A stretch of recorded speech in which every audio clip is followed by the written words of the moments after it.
Welcome to Page Turners, a weekly bookish podcast for every kind of reader. Whether you want to explore a variety of genres, tick books off your growing TBR, or simply skip the reading for book club, we've got you covered. That's Liv. And that's Amy.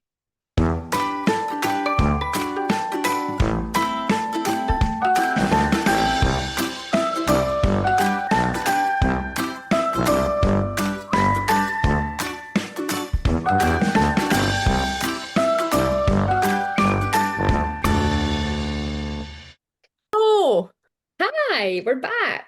we are after our little unplanned holiday. Listen, it wouldn't be Page Turners podcast without an unplanned, extended break. Yeah, we even thought we were doing really well, like actually planning in the break as well. But then Monday came and we were meant to come back and we didn't. But it's fine now. Life's been happening. Good things, though. Good life things have been happening.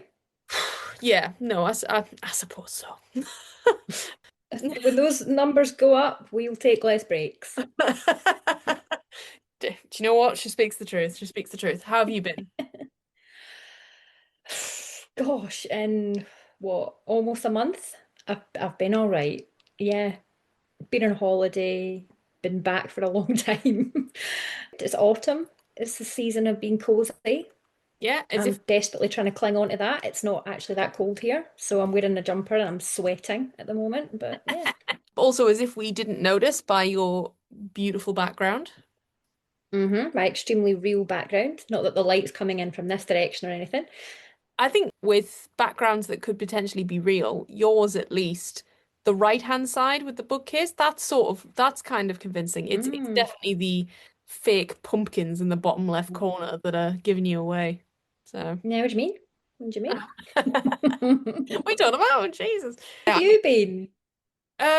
Yeah, no, slogging away like a tiny little events beaver. Fiction Fest is very much coming. We go live with general sale tickets next Friday. I mean, this podcast will be out after that, so hope everyone got tickets.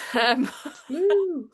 But we've confirmed a bunch of authors, so I can now say that Claire Sager will be joining us, Rachel Chadwick, B.A. Pepper from our say our sister podcast of A Pod of Smut and Wingspan. Who else have we got? Shalina Abasquera, Dasani G, Jessica Huntley, Laura Carter.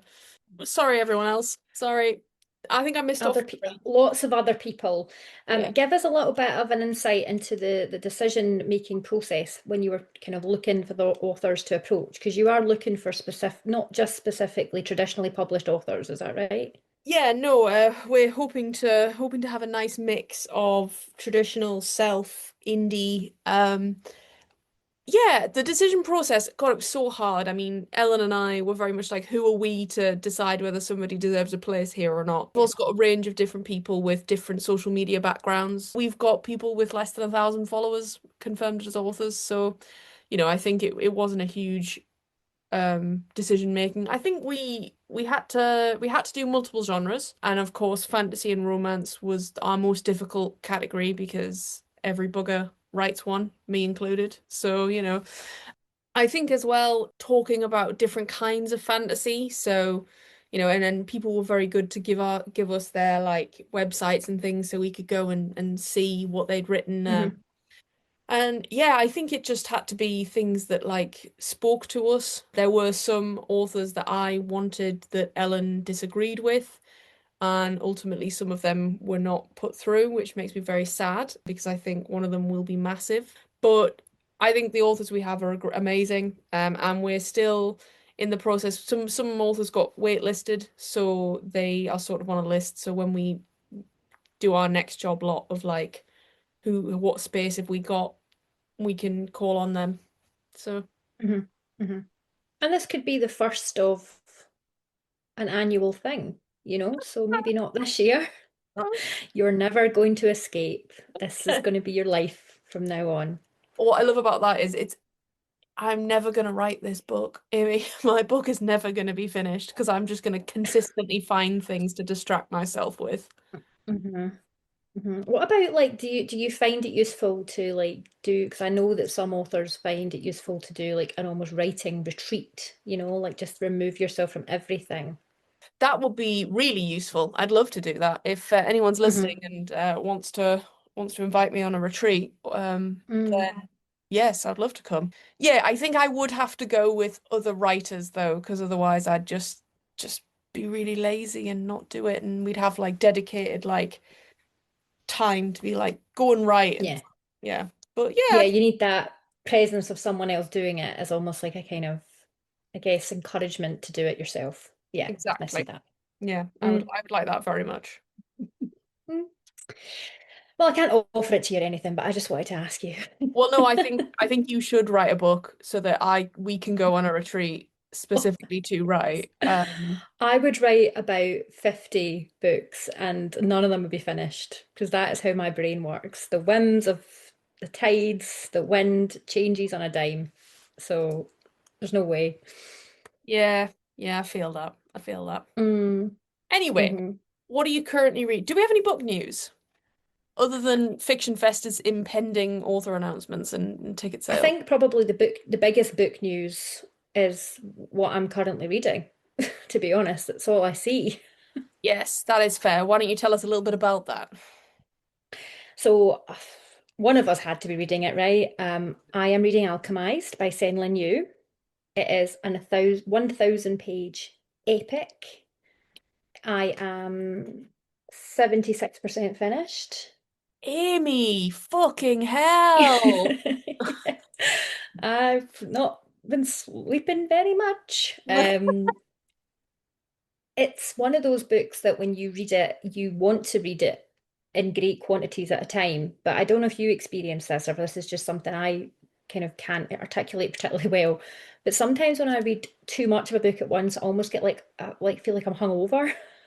Like my brain can't take any more information. So I'm desperately trying to read it quickly.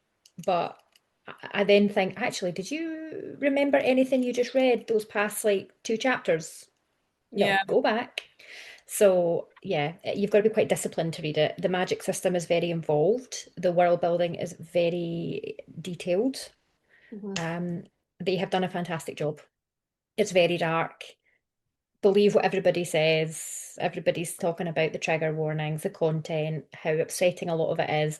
It's very upsetting. Yeah. I think that's part of the reason why I haven't picked it up as of yet. I don't I don't do you know I want it from a formal point of view, but I don't know if I can. I don't know if I'll ever be okay enough. I don't think it's going to be any happier than what it was based on. I just don't see that ending being any different. And you know the ending and how gutting it was. So yeah, I can see it. It was a bit more, I think it was a bit more different at the start, but things have kind of converged back now and we're very much on track to the end that I know. So unless things change dramatically in the next 25%, it's not going to be a happy ending.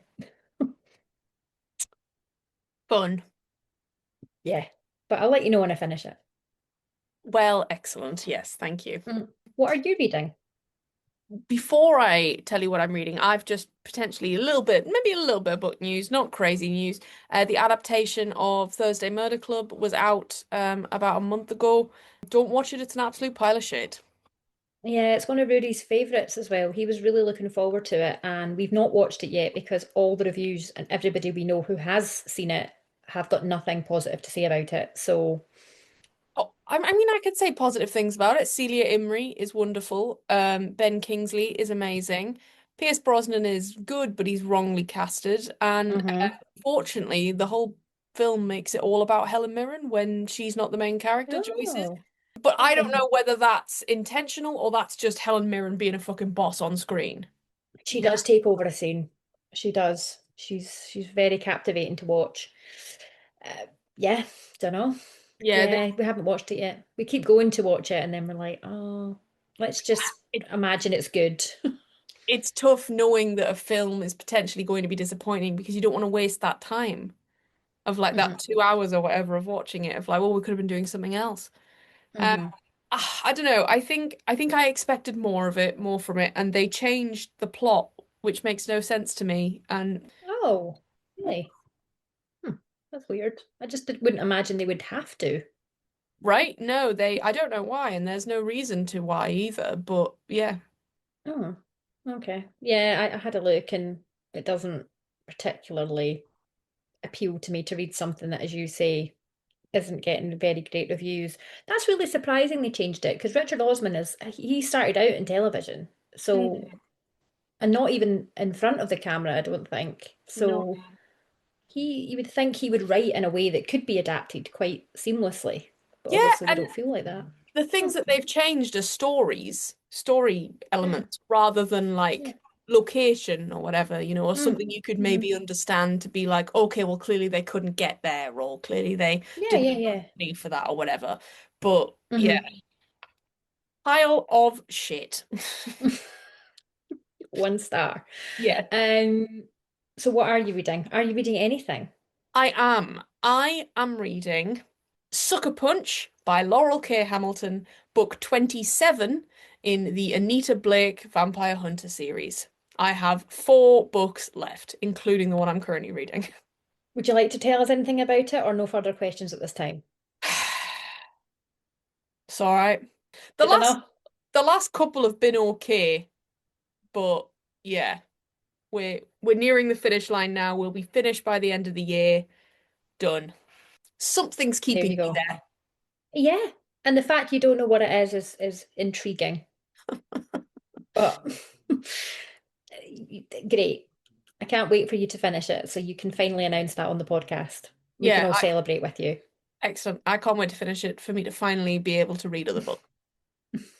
Yeah. Anyway, would you like to tell us what we are starting back again with? What are we reading? What have we read this week? Yes, I do. Yeah, yeah. We went classic, very classic, gothic, Frankenstein by Mary Shelley. Big Up Mary, another classic for us. And don't say we don't diversify our portfolio. Charles Dickens in December, Mary Shelley in October.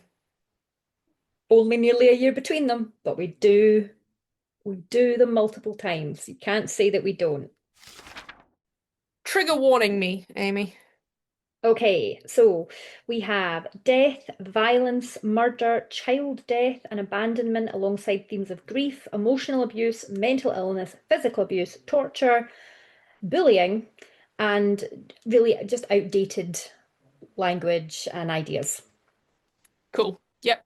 No real shocks there, I don't think. No. Let me just hop straight into the speedy summary and then we can talk about it. Okay. Okay. Three, two, one, go. Victor Frankenstein, a young scientist, becomes obsessed with creating life and assembles a living body from dead parts.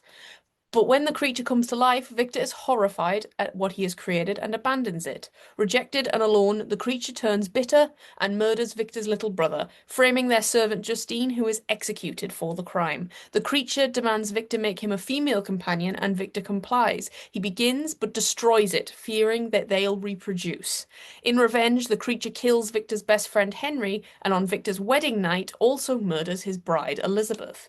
Grief destroys Victor's father, and Victor vows to hunt the creature into the Arctic, or to the Arctic. There he meets explorer Robert Walton, to whom he tells his story before dying. The creature appears, mourns Victor, and vows to end his own life, disappearing into the ice. It's under a minute, folks. It's 49 seconds. Excellent. Excellent. Well done. Thank you very much. Thank you. Well, I think it's very difficult to say first impressions because this is absolutely neither of our first impressions of this book. No.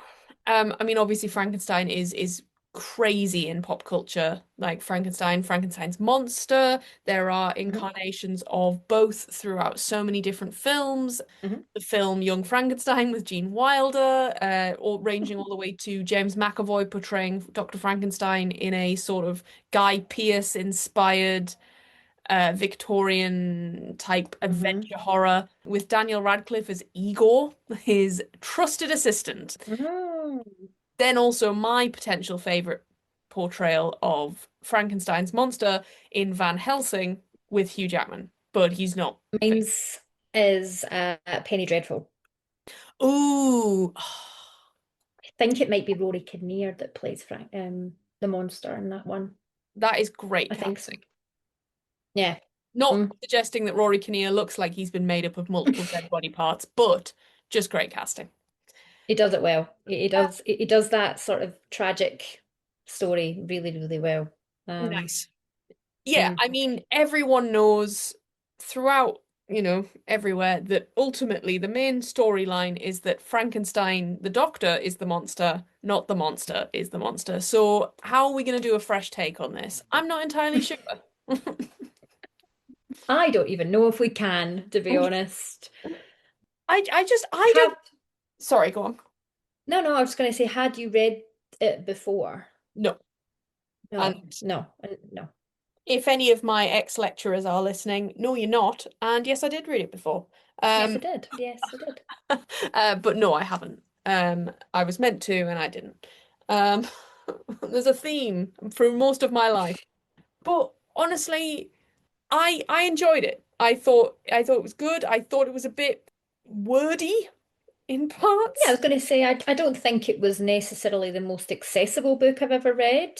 I Mm, think that if you read books that are classic literature, language has changed so much that it can be a little bit clunky to read, but I enjoyed it. It was short, it yeah. was expected, and I think that carried me through, even if Mm, I was maybe getting a bit lost in like the vocabulary and stuff like that and the syntax. I could be like, well, I know the story, right? I know what's going to happen. So, yeah. yeah, but I had a good time with it. One thing I sort of thought is that for a book written by a woman and a book Hmm. hailed as sort of like not necessarily a feminist novel, but obviously the fact that Mary Shelley was so young and she like outstripped the sort of her peers and her husband in terms of Mm, notoriety nowadays. The book itself doesn't really focus on female characters. Like we've got Justine not and at all. Elizabeth. One is a bride and dies, the other is a maid and is falsely accused and then gets executed. Like, you know, Not at okay. all. But then also, I do think there is a feminist edge where basically she creates the character of Victor Frankenstein, um, and he just basically has a little tantrum. He gets proper sad Mm. and makes a monster in air quotes, makes a societally perceived monster, who then ends up basically going on a rampage because everyone's fucking mean to him. And that's also sort of feminist in a way. Well, that's it. I mean, yeah, it's a male main character, but he's a dick. So He makes it everyone else's problem. He makes this 7 foot everyone tall else's problem. monster and he makes it everyone's problem. Everyone else's problem. And his only solution to anything just seems to be running away. I'll just run God. away. There's tactical retreat and then there's what Victor Frankenstein does. Like, Absolutely. I mean, he's in the Arctic for God's sake. I know. I know. I know that's not Oh. necessarily him running away, that's him trying to find the creature, but it's Yeah, but still, how long does it take him to actually face up to any responsibility for it? yeah, exactly. What what I find crackers is that any nice character dies. Dies. His, Dies. his friend Henry, dead. Yeah, yeah, yeah. Elizabeth, dead. Justine, dead. And only to punish him as well. Again, every character's worth is only based on him and how he feels about them being killed. Yeah. I don't even know if there's even enough time for the supporting characters to get any depth of their own. I think they tried their best. Well, there was something with Henry, like it was a they were. I think she was trying to make us see that he was the opposite of Victor, Yeah. and I could see that, but it didn't shock me one bit that he died because it was foreshadowed so much. Yeah. Yeah. Not not necessarily a twisty turny novel as to, oh, what do you think's gonna happen? Even if we hadn't read it or hadn't known so much about it for the last Mm, however many years. mm. Yeah, telegraphed is the way I would probably uh, announce most of the deaths as you meet the characters. Yes. Yeah. I mean, what is there to say? This is this is a story you know so well. There were different things in there. I mean, there was no pitchforks and fire and the townspeople sort of turning on the creature. Mhm. That didn't happen. It was a lot more subtle and sad because he was trying to be kind and helpful Oh, um, to the DeLaceys, and then of course you knew it was going to happen because their father was blind, and you knew he was going to be accepted because he couldn't see him. And oh, very yeah. Oh. yeah, no, not being yeah, being rejected by them was a right shit in the face. It was, but I feel like so much of it, like I was affected by it and I was like, that is sad. But I think so much of it was either just obvious. And I don't even think that that's necessarily fair to say. I think that this story is just so, you just know it so well. Yeah. It's such an allegory that you're like, well, I know he's not going to be accepted by these people. So there's no point in expecting anything positive to happen here. Yeah, I think yeah, it's notoriety and the fact that it's clearly pulled apart in any and all literature critiques and texts and things like that. Just yeah, easy. Mm. Like it's sorry, I not do. easy, but like we're not going to bring anything crackers out for it, but also reading it, we're like, well, we know how this ends. Yeah, yeah, no, totally. I do love the fact though that it could be done a million times over. Hmm. In any time period, you could have someone create something that they are then ashamed of, scared of, or seeing it all the time. It could definitely be a Black Mirror episode where someone creates some kind of technology and then instantly regrets it and Oh no, takes no and it's responsibility for it. yeah, and now it's out of control. Like, Mm, yeah, yeah. exactly. It is a very age-old story, clearly brought from this. But then I suppose this other title, Frankenstein or the Modern Prometheus, in a way, do you think that Mary Shelley herself is telling a tale as old as time with the I myth of think, Prometheus? yeah. Especially and really interesting to think that nature and nurture was being discussed even then. That whole Absolutely. ideal of the monster that you create. That was really I think that always it's always the case when you go back and read classics of just how much some it still rings true to this day, that there's Yeah. those themes and messages are still relevant. Yeah, absolutely. I mean, I can we've obviously only read two classics on this podcast. Charles Dickens, I would say, or at least Christmas Carol, is very much, the idea of don't be a massive dick or you won't get any Christmas presents. But no, Yeah, just it's the karma as a bitch. come as a bitch, come as a bitch. I should have known better. Oh my God, that's Jojo Siwa, isn't it? I don't know. I Oh. was just smiling along with you singing, like, you go, Glen Cogo. But definitely seems as if so much has come from it and so many stories have been told off the back of this. But as we were saying before, even this has an inspiration. So, Hmm. you know, Yeah.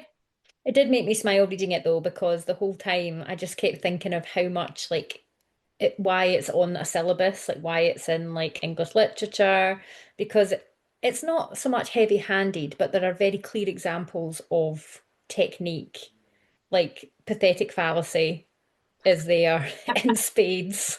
I did like that. So I can absolutely see why. It's just really interesting to think how it was received at the time, because mm, I know sometimes these were published, and I don't think this one was published as like a penny dreadful, was it? It was a full work. no, I also think, and I could be completely wrong. So when I was studying it, lol, clearly paying loads of attention, I was told that basically it was Percy, the Shelleys, or maybe Percy was Shelley, Percy Shelley, whatever. Mary Shelley, her husband, Lord Byron, and some other people were in Lord Byron's house telling ghost stories, and this is the story that Mary Shelley told. That is so badass if that's true. I cannot confirm I wasn't there, but I wasn't invited actually, Byron. Fucking look. Bastards. I know the thing is though, the annoying thing is like when we said we'd break up, we said we'd still be friends. Like, Yeah, you could have still invited me along if you're all going to be telling ghost stories. I'd have right? liked to shout. Absolutely. But yeah, so I'm gonna do a bit of sleuthing while we talk about whether or not that's true. But yes, no, I think this was published as a full one-shot story, not as a serial or Mm. like you said, a Penny Dreadful. Mm. I feel like we've given ourselves a bit of hard work with this one, to be honest, because you're right. I don't think we could say anything that people have not said multiple times over about this book. Yeah, yeah. Mary Shelley was 18 or 19 when she wrote Frankenstein in the summer of 1816, conceiving the In the idea during summer. I know, right? Weird. We can talk about that and the pathetic fallacy in a moment. Mm. During a ghost story competition at Lord Byron's Villa Diodata. She was in her late teens when she Competition. wrote the novel, finishing the first draft when she was 19. Love it. Amazing. Good for you. While she was on vacation in Geneva, Switzerland. You go, girl. Oh well, the inspiration is obvious then with Geneva. That's interesting. Yes, very much so. But let's talk about the weather and pathetic fallacy and how this God, do you think Victor Frankenstein just woke up every day and went, "Oh fuck, it's raining, it's going to be a bad day." I think he Oh, did, and I think he absolutely just resigned himself to the fact that if it was bad weather, he had to have something negative happen to him. yeah, yeah. There really is a sort of like I know that pathetic fallacy we as humans though lean into pathetic fallacy as truth because obviously during the darker months we have obviously sad and we have seasonal affective disorder. So there is a scope for that actually the weather affecting our moods. Oh yeah, and then scientifically, like even the lack of like vitamin D, Mm, it's not good it's for us to not get sunlight, and we don't get a lot of sunlight in the north. very true. Actually, Scotland has a longer, our sun is up longer. It's just covered most Mm, of the time. The- covered more, yeah, great. It's not that that is an absolute kick in the nuts that it's there. You just don't get to feel or experience it. it's playing weather peekaboo with us constantly. Um, but yes, I think also pathetic fallacy is such a staple for Gothic tales. Even if it's not necessarily raining, it's always dark and dingy on the Yorkshire moors. Like, Hmm. there's almost a hand-in-hand play there, and I wonder whether Mary Shelley set that bar. I absolutely think that she did. Like, if you were going to write a scary story when you were a kid, it was always like one dark and stormy night. Like, it's just entrenched from day one. Yeah, and you heard it here first, folks. No other book existed that used pathetic fallacy before Mary Shelley. We don't know. We don't even really know what we're talking about with this one. So don't expect us to know that. No, but I think you're right. I think in terms of books that people know and what is like as we were saying before, like this is so well known that I'm sure it is one of many that have inspired authors, filmmakers to lean into it. Yeah, absolutely. I couldn't agree more. So obviously nature and nurture is a big theme. Yes. But what was really interesting is that Victor has a lovely childhood. So we can't even say that he didn't understand how to be a parental figure to the creature because he had it modeled to him from when as a child. Yeah, normally you sort of have that excuse that, they don't know how to show love Hmm. or they don't understand that, that's what they need or whatever. Mm. You normally have this black, dark background that would ensure that they continue that abuse forward. I think it would certainly have made him more sympathetic as a character, and I think it's interesting that Mary Shelley didn't want him to necessarily be sympathetic then because she didn't really give him any outs as to why he was so cruel. No, absolutely not. And I mean, other than the fact that he is completely grossed out by Frankie Creature, Mm. that's it. Like the creature in itself isn't violent until it's like, do you know what? Fuck you, Victor. Yeah. Yeah, because when he appears in his room, it reaches out a hand and he says it sort of bares its teeth, whereas it was just smiling. Oh, oh no. Not the loving father we would have No. expected. And not really the kind of mad, I mean, he does become obsessive, but not really the kind of stereotypical mad scientist role that you would expect either. No, absolutely not. And also, he's taken out by like a gust of wind. Like I know. he's always ill.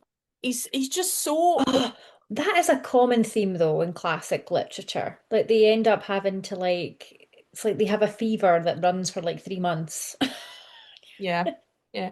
Put him down. Just treat him like a horse. Put him down. He's Exactly. Victor's broken his leg in the Grand National.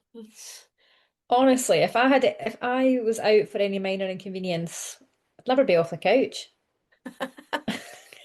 He's not, honestly. That's why it takes him so long to fucking get in with the creature, because he's just consistently he's like, I'll run away and I'll come back next week. Oh, I've got a bit of a sniffle. Oh, I can't possibly fight him now. Ridiculous. Yeah. Oh, well, I feel like we have not very much to add to this conversation, but let's hope that the people of wherever you found your reviews have managed to have opinions that we have not. Yes, we'll move straight into reviews quickly. Normally I would ask, but I'm going to start with the 1 stars. Cool. So a lot of people, their first criticism was that this book isn't actually really scary. Yeah, that's totally fair.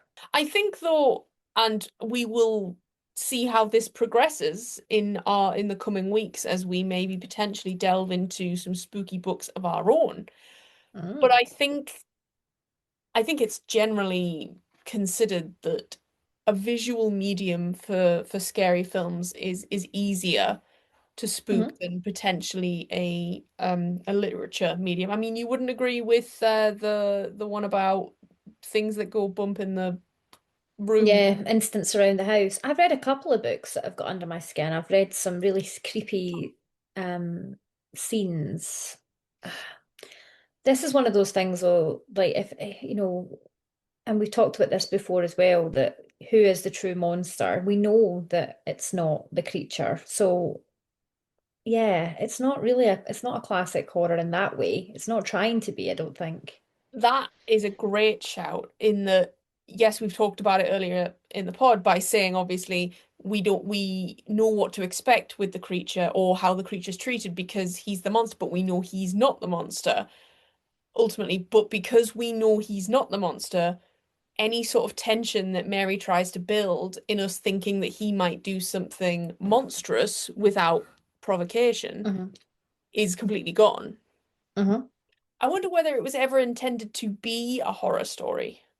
Do you think popular culture and the many sort of mediums and visions that people have had of Frankenstein and Frankenstein's monster over the years have maybe potentially led people into a false sense of security that into a false sense that this is horror rather than actually it being one? I think so. I also think it gets lumped into more monstrous characters who haven't got that sympathetic side to them necessarily. Because, when you think of Frankenstein, you think of Dracula, Yes. you think of the Wolfman, it's those kinds of creatures. And I think that it's lumped in with those now. Yeah. Frankenstein's monster is always sort of, if you think of like gothic horror, you think of them all. Yeah, as well as long, and that's not helped by B movie and Hammer horror, Yeah, like, and yeah. having them be so synonymous with one another. Mm, Yeah, mm, absolutely. Yeah, so yeah, I can understand where they're coming from because it isn't scary, but it's why you expected it to be. I hmm. can understand, but yeah, it doesn't. I don't think it necessarily markets itself as a horror. No, but it's a bit chilling. It's quite atmospheric and spooky, so I can certainly see it being a good one to pick up around about this time of year. But I wouldn't go into it thinking you're going to be reading it with the lights on. It's not really that kind of story, I don't think. Yeah, a lot of people said it was tedious, boring. Mm. I think Yeah, that's going to be a criticism for any kind of classic literature. If you don't find it particularly accessible, if you're not the kind of person that wants to get to grips with them, maybe, that kind of that language style, I can see why it might be something that you just think, actually, it's not for me, which is valid, it's fair. yeah. I definitely think what obviously passed for fascinating back then doesn't pass for, gripping now. But that's to be expected. But also, I think there's an element of the genre that's to blame. So like you said, the pathetic fallacy, the set. I mean, we're not set in the Yorkshire Moors, but like the dreariness of it all and the sadness that adds to that tedium and boredom and just like fucking Mm. hell, can someone crack a joke? Yeah, it's quite, there's not much lightness in there, is there? And if there is, it takes you that long to work out what they're trying to say that the joke's gone by that point. Yeah, I can see why people might find it boring if it's not your kind of thing. Totally get it. Yeah, nice, funny, succinct review here. An annoying scientist and an ugly tall man fight over who is more depressed. Yeah. There's sympathy, and then there's sometimes just characters becoming a bit pathetic, and then they almost go too far the other way. And I think Victor certainly did that, and that you were just sort of rolling your eyes by the end. A lot of hatred for the book, but a lot of like props to Mary Shelley. Like, Yeah, yeah, absolutely. absolutely. Frankenstein's immune system folding at slight inconveniences. Um, a lot of people talking about they come to this book with potentially higher expectations. This book informed science fiction, fantasy, horror genres for almost 2 centuries, and here we are with a book that you just think, come on. And I think that's probably one of the main criticisms I have as well, because you come in expecting God tier, Hmm. and Hmm. it's not that it doesn't deliver. I just think and it's what we were saying, like what passed for good now doesn't necessarily, cut the mustard. Just like it would Yeah, be. I mean, yeah. Go on, sorry. It's that thing, it's like, don't meet your heroes. I think people have got really high expectations of what this book is. I think there's probably going to be adaptations of this story that you think are better than this one, but that's Yeah, because of the time that you're reading it, and it also just might have framed the themes and the message in a way that you prefer, you yeah, know? absolutely. And we've spoken about it a couple of times already, but we talk about it and how important accessibility is, especially in classics. You have to be a very specific person to read solely classics and to enjoy them as well. Yeah, it's a hard won one for classics to be just as enjoyable. And that isn't coming from I don't like when people suggest that because you don't enjoy classics, you don't actually really understand reading or literature. Like, it's not a dumb thing, it's not a smart thing. It's literally just, if you're gonna read something you enjoy, and you don't have to enjoy classics, No. but some people do. It doesn't matter. There are, yeah, Mhm. fuck other No, things. totally. Agreed. 100% agreed. Uh, Um, People yeah. thought this book was a mess. Ooh. I think that's unfair. Although they mention Why? the shifting points of view, that it starts in epistolary. I can never say that word. The letter writing to his sister from Walton. Yeah, Hmm. the fact that you don't get the sister's answers, then it switches to Frankenstein's narrative in a normal novel form, um, to then swap to the monster's point of view. Um, just yeah. So I think they yeah, Yeah, it could be, but I also think you could frame it and it's super ambitious. And again, go Mary Shelley.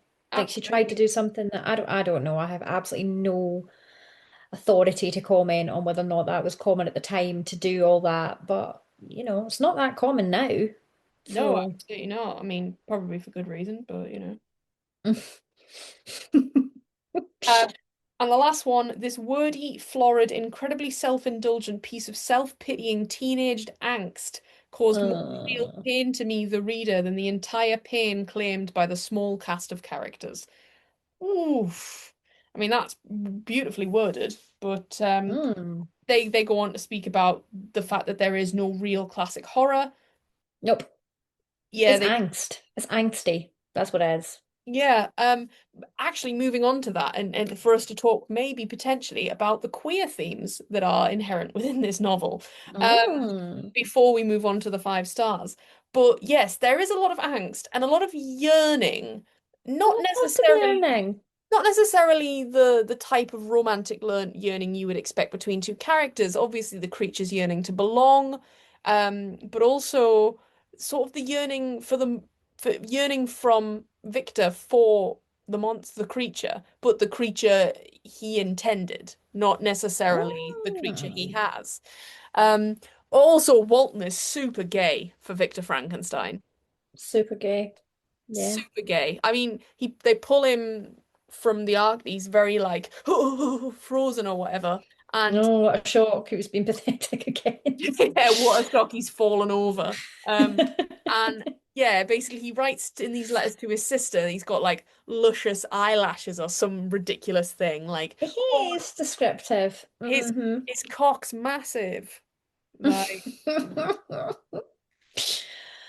yeah. Yeah, totally. And like Victor and Henry, there was a little Oh, summon summon going on there. so 100%. so gay. There's only one reason that Henry would be sticking around Victor, Exactly, because he's fucking boring. and So that's to stick it in Victor.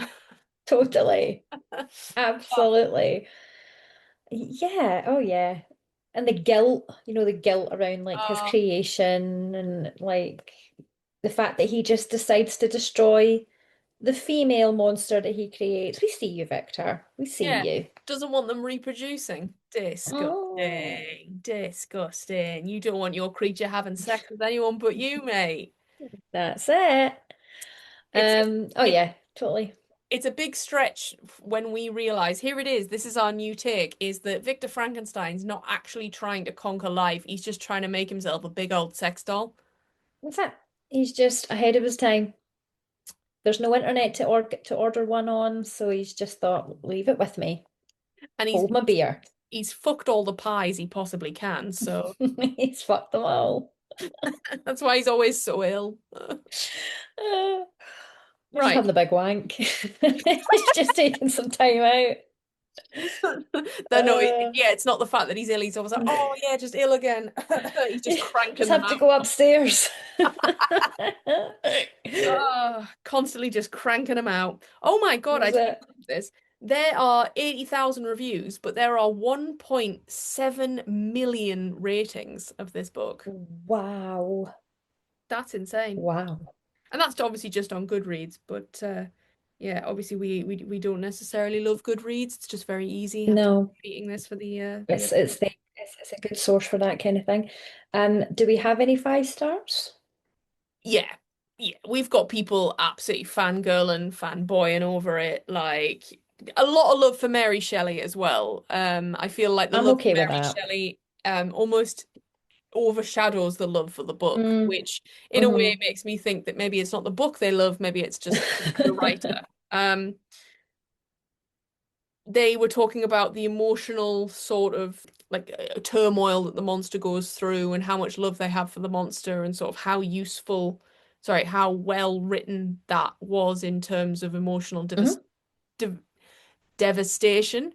Um, Again, I mean, yeah, I definitely I think we hit on a really good point of like it was very much a foregone conclusion of what was going to happen. So I think I didn't really get as invested into the character of the monster as I wanted to. But I didn't either.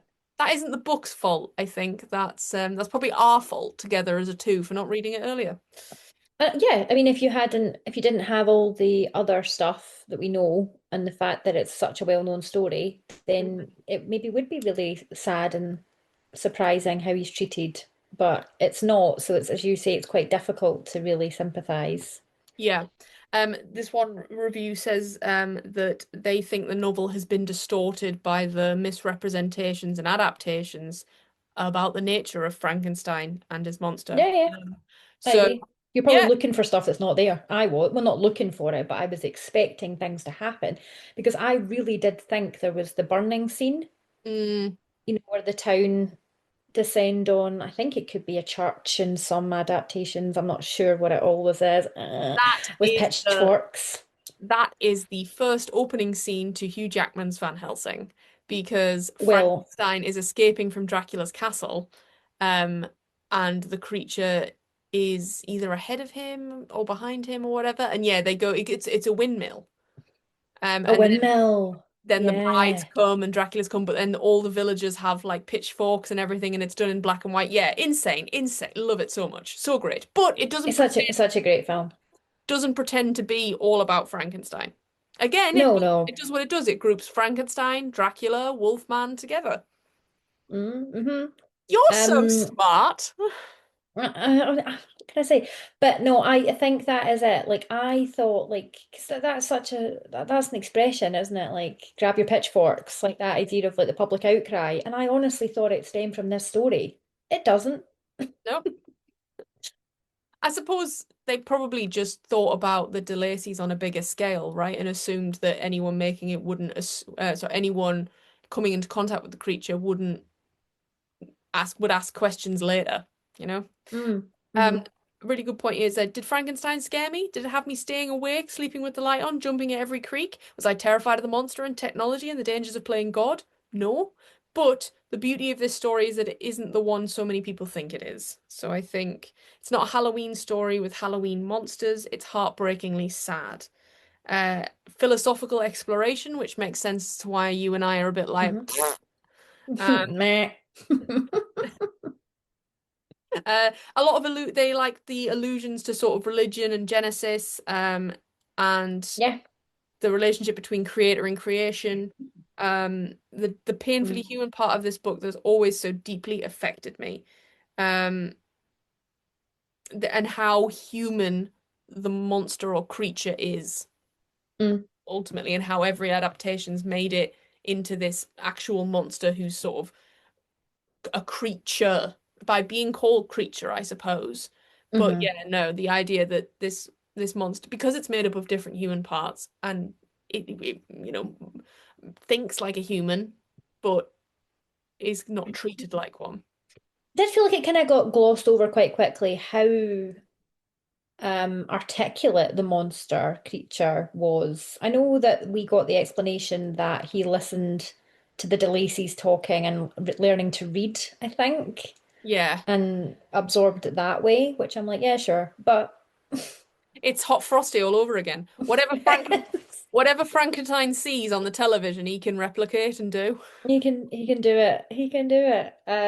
What a waste. What a waste. Absolutely. He's watching a lot of porn though. That's why he wanted that. Why he wanted the bride. Him and Victor, both. Different kinds, different searches. Um, yeah.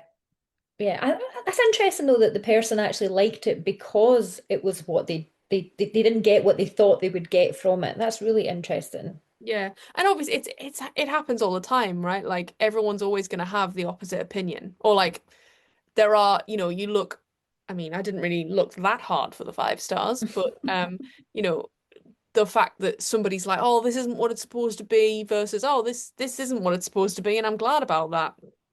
Yeah, so someone was complaining that actually they want more or wanted more from the book because they actually loved the 20% that the creature's in, but the other 80% is just Victor Frankenstein falling into month-long fevers at the slightest inconvenience and also being a colossal piece of shit. Yeah, yeah, it felt long. It felt long. I don't know if that's because I was reading a longer book at the same time and I kind of stopped reading Mm. that well, I kind of finished this and then read that, but this felt longer to get through. Yeah, yeah, absolutely. Yeah, the Laurel K. Hamiltons I can read maybe one in however long if I really get my mind to it, but this was a slog. But again, I Hmm think we spoke about that with the language used and everything. It's just not natural to us and it doesn't flow No, as well as, or doesn't maybe flow. it doesn't go in as much. Maybe it's a book. I'm not going to say you've got to think about when you read, but you really have to, I think you've really got to think about the syntax, Yes, I rather agree. than I agree. necessarily the the plot or whatever. It's just sort of like, right, what does that mean again? Yeah. And sometimes it's hard to do that, isn't it? Because you've got to strike a balance between understanding what you're reading, but not constantly looking for that meaning and those definitions, because by doing that, you take yourself out of the story. So it's hard to be immersed Yeah. without um kind of losing the train of what you're actually reading. But at the same time, you're constantly Googling stuff. It's not fun, is it? Yeah, and it's taken, and especially like using your Kindle dictionary feature, just sort of like, Oh, oh, constantly. Thank yeah. goodness for it, because I was just like, what does that mean? What does that mean? Sometimes I was just like, do you know what? I don't care what that means. Fair enough. It's just vibes sometimes. Yeah, I get it. Victor in Cool. bed again. I get it. Move on. Yeah, Victor's in bed and it's raining outside. It can't be good. Um, so somebody reread this, having reread it for the first time, and I think we'll end on this one, but it's scientists Mm. just don't reanimate corpses like they used to, and it's so disappointing. Um, so this person said that they actually don't really like classics, and turns out they were just reading the wrong ones. They loved this. They loved the sort of empathy that it made them feel for the creature, the prejudice, but the prejudice and malice that drove it to murder and all those things when all it wanted was warmth and companionship. Mhm. What I will say, and I do think there were definitely some great quotes in this book that obviously at the time are very beautiful. So they say, let's say it's a I was benevolent and good, misery made me a fiend, make me happy and I shall again be virtuous. That's just a hostage situation. Like that's just like, hey, no guys, definitely won't wank off again in the toilet or anything. Make us if you wank me off now, I won't need to. I won't need to. So technically, it's your fault. Yeah. I think ultimately, yes, the creature has suffered at the hands of the people that he trusted or the people that he wanted companionship. I'm not denying that at all, but there's an element of culpability that Oh, I 100%. You can't don't. just say, oh, you were mean to me, so I'm going to go and kill a young boy. Yeah, yeah, yeah. So maybe in a way, because both of them do not acknowledge their failings until potentially the end of the book. So maybe, turns out Victor did teach the monster something, which is just deny any sort of responsibility and you'll be right. You'll be right. You'll be fine. Yeah. You mentioned in your trigger warnings, and this is probably something we should mention as well, about the outdated sort of language and stuff. Do we talk a little bit about that? Yeah, can do. Yeah. As an ick as well, I suppose. Just generally. Yeah, I mean, I feel like it's always going to be a risk when you read classic literature that there are going to be ideas, vocabulary, opinions that are just not okay now, that we just would not widely accept. Well, widely accept, let's go with that. Um, as part of civilized society. So, y- yeah, it's definitely in there. Yeah, just not necessary. It's tough, isn't it? Like it I find it more acceptable in a novel that was published in the 19th century than I Yeah. do in the sort of rom-coms of the early thousands. Like, but at the same time, they're both the same in the sense that they're Hmm. using, and saying shit that shouldn't be said or wouldn't be said, like you said, in civilized society. Um, Mm. but yeah, I'm much more forgiving to the to Frankenstein than I would be Oh, yeah. To John Tucker Must Die, for example. Yes, yeah, exactly. I mean, I think it's eye-opening that we are talking about the same issues in the early 2000s as we are when this book was published. Yeah, yeah, like someone's not got it, for goodness sake. No, it was funny though, because last night we on ITVX we were watching well, Stars in Their Eyes has been added to it. Shout out. And Oh it my is a God, gold mine of the Matthew 90s. Kelly. It's great. But that is a warning. That is a content warning at the top of the screen when it starts, that there may be outdated. language used and outdated ideas. My ick is just the fact that like Frankenstein was like, I'll be with you on your wedding. Sorry, the creature was like, I'll be with you on your wedding night. And yes, it's a threat, but it also sounds as if he's gonna have sex with him. Again, it's Yeah, thinly veiled. it's so gay, unbelievable. Yeah, and also the fact that like he just kills Elizabeth on their wedding night, and it's sort of just like, oh man, like, Uh, I just feel like it's annoying because maybe we're not expected to, but the creature is always like, well, you were mean to me, so, you're like, yeah, but you don't just get away with everything because of that. also Elizabeth wasn't mean to you. Elizabeth didn't do anything. Well, Again, yeah, she's a woman though. Kill her rather than Victor. Kill yeah. Victor. Thanks, Mary. Fucking hell. But yes, anyway, moving on. Final thoughts. I mean, it was totally unexpected, but also exactly what I expected because you know, like I knew what I was getting into. Um, in terms of whether I think people should be prioritizing it, reading it, get to it eventually. It's quite quick. It's maybe quite atmospheric and a little bit creepy for the season that we're in at the moment. Yep. But I wouldn't go out your way to read it.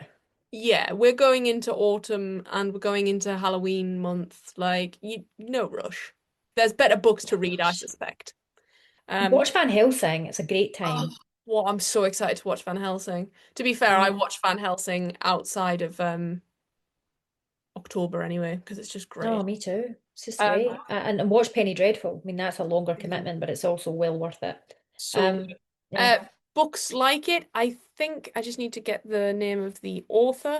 There's a very similar book, which I think is incredible. Yeah, A Botanical Daughter by Noah Medlock. Ooh. Um, and it is very much two gay men. Mary Shelley, what were you meant to be writing? It's basically Victor and Henry. Victor and Henry create a sort of sentient Okay. And um are they ashamed and disgusted by their creation as well, or um no. Do you know what? okay. Read it and find out. How about that? All right. I It's like been it. All described right. as Mexican Gothic meets the Lie Tree by way of Oscar Wilde and Mary Ooh. Shelley. Yes, unexpected consequences. Like it's like a strange fungus or something. True intelligence from life form of plant matter. But Interesting. yeah, so really good. Yeah, watch Van Helsing, read A Botanical Daughter. I mean, look, read Dracula. Again, it is also very Yeah. epistolary form. Um, Jekyll and Hyde. yeah, not epistolary form, but still very classic. Oh, watch if you're talking about Jekyll and Hyde, you should watch The League of Extraordinary Gentlemen. Not a scary horror one, but still pretty fun. Picture of Dorian Gray, there's another one. It's Uh, another one. Once again, probably not as good as we have been led to believe in No. with Ben Barnes. Oh, Oh my God. Honestly though, if you just watch Penny Dreadful, it just ticks them all off. It's all in there. nice. So Do you know what? you Fair are enough. due a rewatch actually. It's amazing. I love it. That It's one of my favorite TV shows of all time. that's what we'll leave you with. Don't bother reading books, just watch Penny Dreadful. Just watch the telly. Yeah, so true. Um, well, I mean that fluffs up next week, but next week, Amy, what are we reading? We're reading Play Nice by Rachel Harrison, and Very it's a haunted excited. house one. Very excited. I have only read another one, Rachel Harrison, Such Sharp Teeth. It was Hmm. amazing. Is this your first Rachel Harrison? Um, I think I've read such Sharp Teeth as well, so I don't think so. I'm looking at other ones. I don't recognize any of the other ones, so Yeah, she's got it Black could be. Sheep and So Thirsty, I think. Are those So Thirsty rings a bell, but I don't know if it's because we discussed reading it once and then didn't do it. But yeah, this is really new. This is her newest offering. Hooray! We're gonna have a spooky time. It's gonna be fun. But yeah, so join us next week. Bit of a shorter episode this week, but really, what more could we have added to the conversation other than that Victor's gay and wanks a lot? But Uh, we've done it. yeah, We didn't descend into any kind of childish puerile humor. Oh, wait. Well, Just a smidge. Just Just a smidge. just a little bit. We laughed about wanking. We're only human. Yeah, so true. So's Frankenstein's monster. So yeah. Happy reading. See you next week.